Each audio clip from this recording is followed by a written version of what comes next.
బిడ్డల కోసం ఆ అమ్మాయి జీవితం సగం నువ్వు నాశనం చేస్తే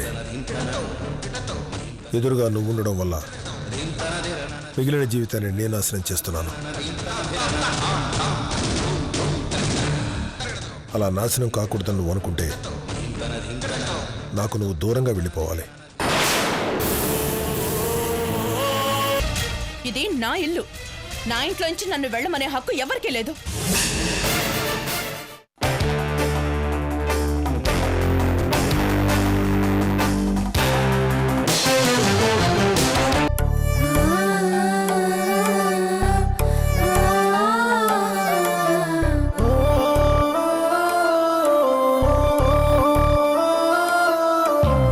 అతడే ఒక శిఖరం, మనిషి బంగారం, మమతే అతని వరం, ప్రేమకు ప్రాకారం. సగము తనువు సతికిచ్చాడు, శిరమున గంగను మోశాడు. కరళజ్వాలను మింగినవాడు పరుల కొరకు తల వంచాడు. పరమశివుని తలపించాడు. శిఖరం శిఖరం శిఖరం శిఖరం శిఖరం శిఖరం శిఖరం శిఖరం.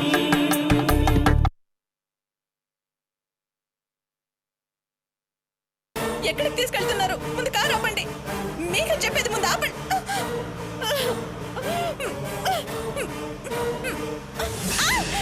వదలండి.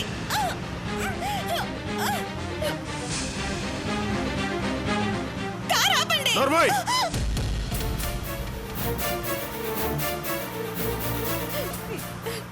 ప్లీజ్ అండి, కారు ఆపండి.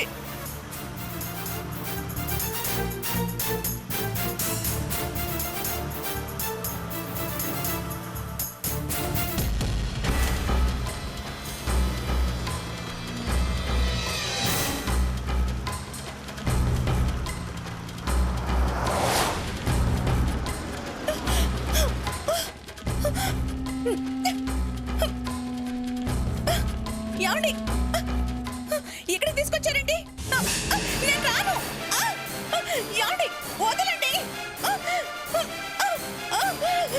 ఏమండి, నేను మన ఇంటికి వెళ్ళిపోతాను. వదలండి.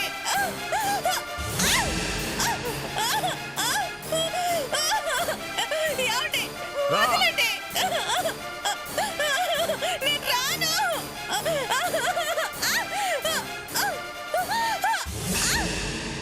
మీ కూతురు నాకొద్దు, మీ దగ్గరే ఉంచుకోండి.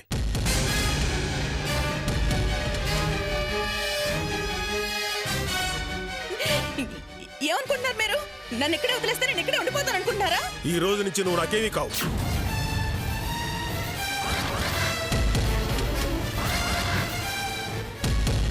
ఈ క్షణం నుంచి నీకు నాకు ఏ సంబంధం లేదు.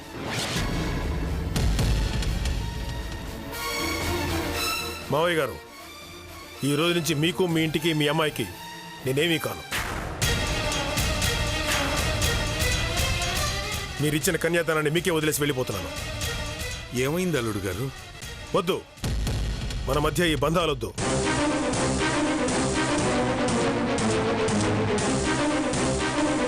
సహనానికి కూడా ఒక హద్దు ఉంటుంది.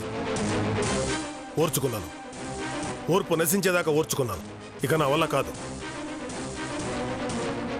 నేను మనిషినే. ఇంకా దీన్ని భరిస్తూ పోతే నాలోని మనిషి ఎక్కడ చచ్చిపోతాడన్న భయంతోనే దీన్ని ఇక్కడే వదిలేసి వెళ్ళిపోతున్నాను. ఇంతకీ ఏమైంది? ఇంకా ఏం కావాలి? లేని పిల్లలు దానికి కావాలి. ఆ అదృష్టం ఎలాగో దీనికి లేదు. అందుకు నన్ను బొమ్మను చేసి ఆడిస్తుంది. మీ కూతురు ఆడుకోవడానికి నేను ఆటబొమ్మను కాలేను. దీన్ని ఇక్కడే వదిలేస్తున్నాను. మీరే చూసుకోండి.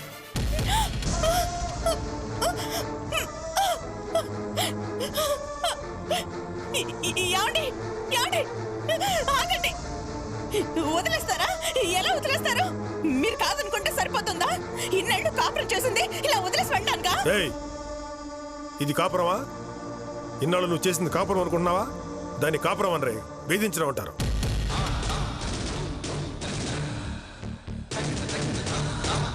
భర్త అంటే భరించేవాడిని ఇంతకాలం భరించాను.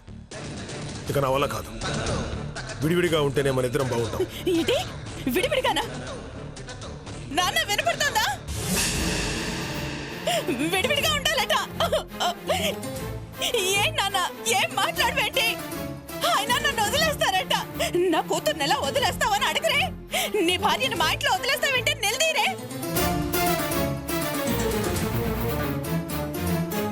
కన్న కూతుర్ని కళ్ళ ముందే వదిలేసిపోతున్నా అడగరా.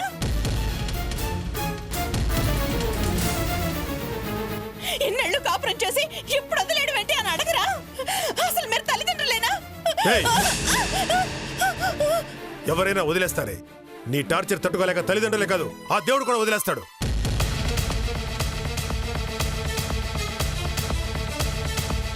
బండను ఎవరైనా మోస్తారు గాని కొండను ఎవరు మోయాలనుకోరు.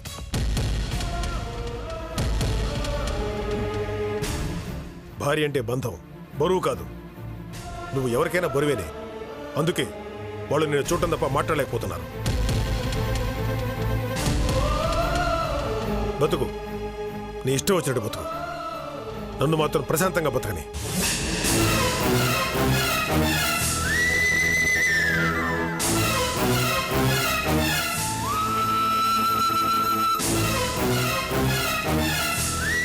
ఏమండి? ఏమండి? ఆగండి, నేను ఇక్కడ ఉండలేను. ఏమండి? నాకు మీతో రావాలని ఉందండి.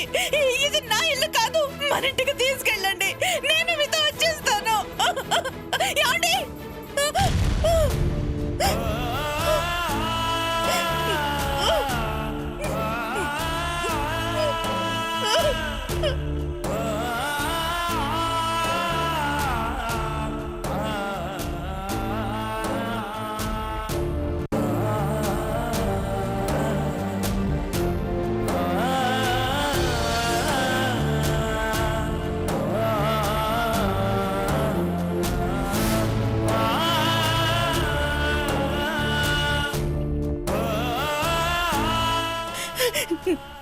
నాన్న,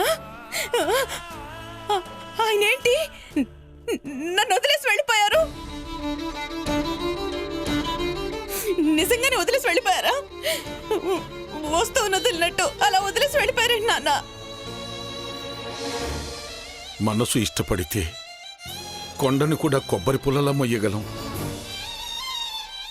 అదే మనసు కష్టపడితే చీపురు పుల్ల కూడా మోయలేని బరువు అనిపిస్తుంది. బరువు అనిపించావు, భారం దించుకొని వెళ్ళిపోయాడు. ఆయన దించేసి వెళ్ళిపోతే మీరు మోస్తూ కూర్చుంటారా? మోయడానికి మీరెవరు?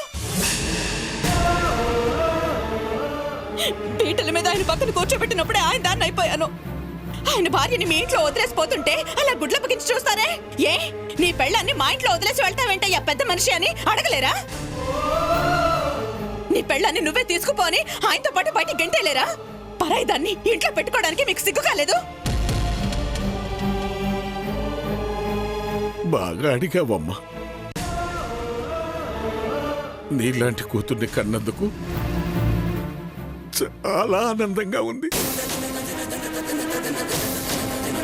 పరాయి దాన్ని అన్నావు చూడు, ఆ ఆనందంతో గుండె ఆగిపోతుందేమోనన్న భయంగా కూడా ఉంది. పరాయి దాన్నే, ఆ ఇంటి కోడల్ని, ఆయన భార్యని. ఆ తర్వాతే మీరెవరైనా. పదండి, నా ఇంటికి నన్ను తీసుకెళ్ళండి. నాకేం పని? నేను తీసుకొచ్చానని నిన్ను వదిలేయటానికి? నువ్వు వచ్చావు కాబట్టి నువ్వే వెళ్ళు. ఆయన ఏదో పెద్ద మనిషి కాబట్టి నేనిచ్చాను కదా అని వీధిలో విసిరేయకుండా పద్ధతిగా తీసుకొచ్చి నేను ఎక్కడిచ్చానో అక్కడే అప్పగించి వెళ్ళాడు. ఇచ్చింది ఆయన, తీసుకెళ్లాల్సింది కూడా ఆయనే. ఏంటండి ఆ మాటలు? కన్న కూతుర్ని కట్టుకున్న భర్తే వదిలేసి వెళ్ళిపోతే దాని కాపురం ఎలా నిలబెట్టాలని ఆలోచించకుండా సంబంధం లేనట్టు మాట్లాడతారే. నిలబెట్టడానికి అది ఎవరో కూర్చుని కాపురం కాదే. చేతులారా, ఇదే కూలగొట్టుకున్న కాపురం.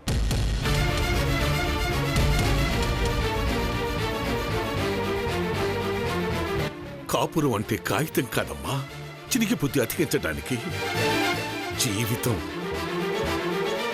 ఒకసారి పాడయ్యాక అది సరి చెయ్యటం ఎవరి తరము కాదు.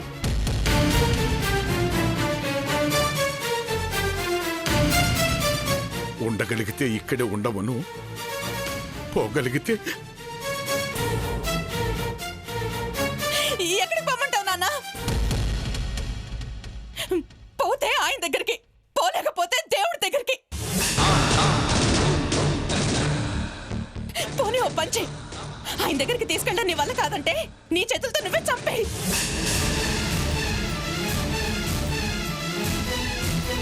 చంపాల్సిన అవసరం నాకేంటి? పోనీ బయటికి. అది మాత్రం నాకెందుకు? కన్నాను, పెంచాను, మొగుండి చూసి నీ జీవితాన్ని అతని చేతిలో పెట్టాను. మా ధర్మం మేం చేశాం. ఆయన చేతిలో పెట్టిన నీ జీవితాన్ని ఈ రోజు మళ్ళీ నీ చేతిలోనే పెట్టి ఆయన పాటికి ఆయన వెళ్ళిపోయాడు. నువ్వేం చేస్తావన్నది నీ ఇష్టం. పాప అనసూయను భర్త వదిలేసి వెళ్ళిపోతే బయటకు నెట్టేశాడు వాళ్ళ నాన్న అన్న చెడ్డ పేరు నాకెందుకు?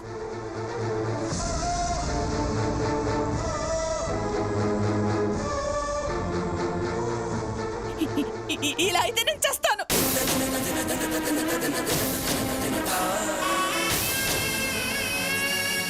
బ్రతకను. అందరూ కాదంటే నేను ఎవరి కోసం బ్రతకాలి? మంచి నిర్ణయం.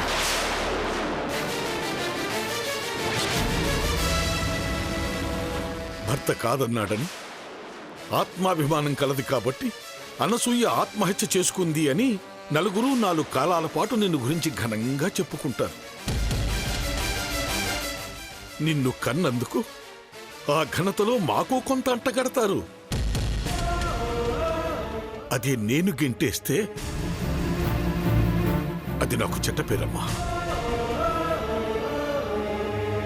కూలిన కాపురం నిలబెట్టుకుందామని నీకు నువ్వుగా చేసిన తప్పును సరిదిద్దుకొని మళ్ళీ భర్త మనసులో ఇంత చోటు సంపాదించుకొని అటు అత్తింటి పేరు ఇటు పుట్టింటి పేరు నిలబెడతావో అది నా వల్ల కాదు అని నీ ప్రాణం నువ్వే తీసుకొని పుట్టింటికి మచ్చ తీసుకొస్తావో అది నీ ఇష్టం.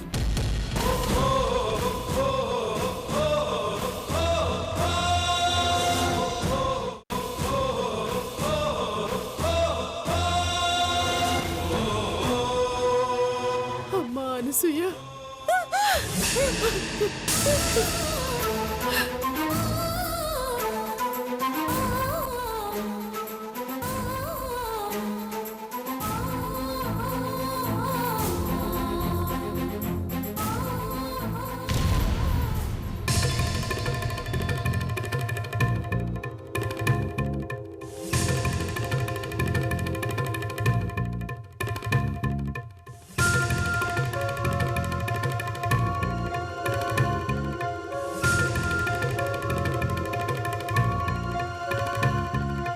ఈశ్వర్, అనసూయని ఎక్కడ వదిలేసి వచ్చావు? అడిగేది నిన్నేరా? అమాయకురాలు అదేదో చేస్తుందని అలా ఈడ్చుకుపోవడమేనా? భార్యాభర్తలంటే మీలాగా ఉండాలని నలుగురు నా ముందు మాట్లాడుకుంటుంటే నాకెంతో గర్వంగా ఉండేదిరా. అలాంటిది మీరు విడిపోవడం ఏమిట్రా? ఇలా నీ చేతులతో నువ్వు తీసుకుపోవడం ఏమిటి? ఇలా రాయిలా తయారయ్యావేంట్రా? అవును, నేను రాయినే.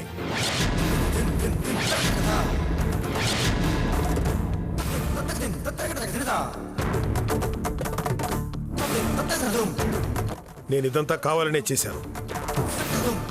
భార్య భర్త అంటే మాలాగే ఉండాలని అందరూ అనుకోవచ్చు, కానీ మాలాగా ఎవరు ఉండకూడదమ్మా. ప్రేమకి కోపానికి కూడా కొన్ని హద్దులంటూ ఉండాలి. అవి లేనప్పుడు అనర్థాలు జరుగుతాయి.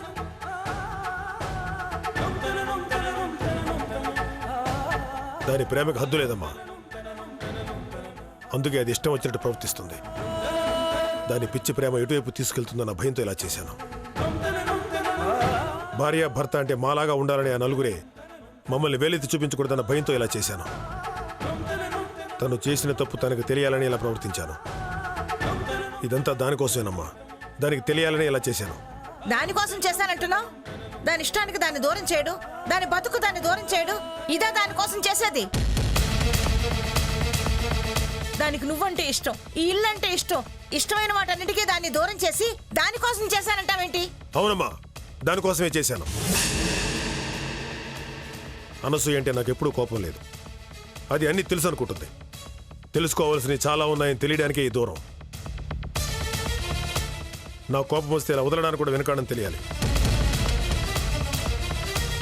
తెలియపోతే దానికి తెలియ చెప్పాలి, అంతేగాని అలా వదిలేసి రావడానికి అదేమన్నా వస్తువా? ఉంటే నన్ను బొమ్మం చేసి ఆడిస్తుందమ్మా.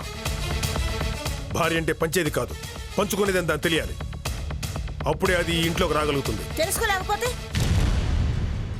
ఎప్పటికీ రాదు.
మేడం, మాస్టర్ గారికి మీ మీద కోపమేం తగ్గలేదు.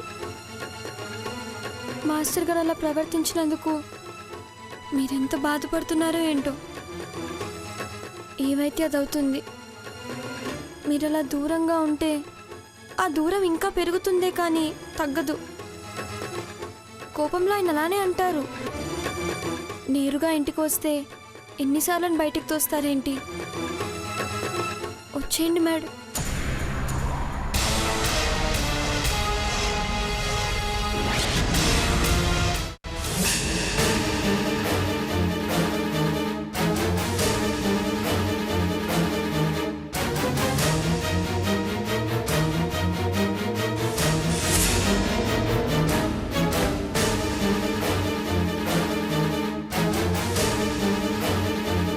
ఈ ఫోన్ తనదే, మర్చిపోయింది.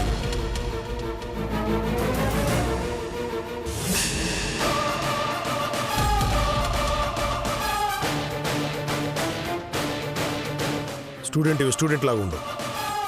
వయసుకు మించిన చేష్టలు చేయకు. నేనేంటో దానికి తెలుసు, అదేంటో నాకు తెలుసు. మా ఇద్దరి మధ్య మరొక రాయబారం అవసరం లేదు. ఎంతవరకు ఉండాలో అంతవరకు ఉండు.